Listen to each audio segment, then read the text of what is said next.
الأخطبوط مخلوق جميل وذكي، وبالتأكيد هناك الكثير من الأشياء المدهشة التي لا نعرفها عن هذا الكائن العجيب. قمنا في هذا المقطع بجمع مجموعة من الحقائق المذهلة عن هذا الكائن العبقري الذي يسكن أعماق البحار. يعتبر الأخطبوط أحد أغرب الكائنات على الأرض، فهو يمتلك 6 أذرع وقدمين و3 قلوب، كما أن لديه حاستي نظر ولمس قويتان جدا. اسم الأخطبوط مشتق في الأصل من اللغة اليونانية ويعني 8 الأقدام، ويوجد أكثر من 300 نوع من الأخاطب في العالم.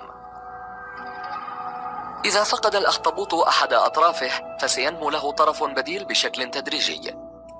أنثى الأخطبوط تقوم بوضع 50,000 بيضة، ومن ثم تلتزم مخبأها لتحافظ على البيض ولا تخرج أبدا حتى يفقس البيض.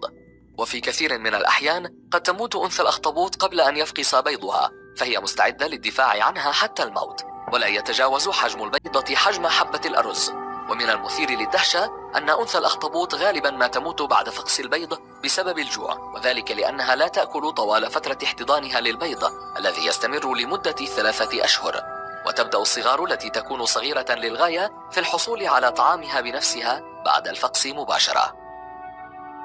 يستطيع الأخطبوط نفث حبر أسود كسحابة في الماء ليمنع الحيوانات المفترسة من العثور عليه ومن ثم الهرب، وهذا الحبر عبارة عن مادة سامة حتى بالنسبة للأخطبوط نفسه. ويتكون هذا الحبر الأسود من مادة الميلانين التي يستخدمها البشر في صنع الشعر، كما أن هذه المادة تؤثر على حاسة الشم لدى أسماك القرش المفترسة. وهنالك حيل أخرى يستخدمها الأخطبوط أيضا للهرب من حيوان مفترس، إذ قد يغامر بقطع أحد أذرعه والذي سرعان ما ينمو بعد ذلك.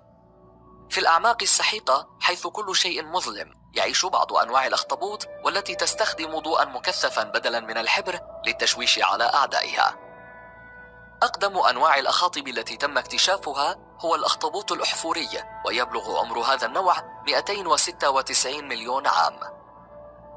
مصارعة الأخاطب كانت رياضة شعبية في الستينات، حيث يقوم الغواصين بخوض قتال عنيف مع حيوانات الأخطبوط حتى يتمكنوا من التغلب عليها ودفعها إلى سطح المياه لإخراجها إلى الشاطئ، ولكن تم منعها منذ سنوات للحفاظ على هذا الكائن. في كوريا الجنوبية يعد طبق الأخطبوط الحي من أشهر وأغلى الأطباق، ويتم أكله حي بالفعل.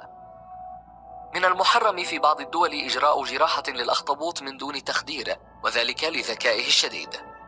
يعتبر الأخطبوط ذو الحلقة الزرقاء من أخطر الكائنات البحرية وأكثرها سمية على الأرض، إذ يمكنه قتلك بعضة واحدة فقط ولا يوجد لسمه مصل مضاد.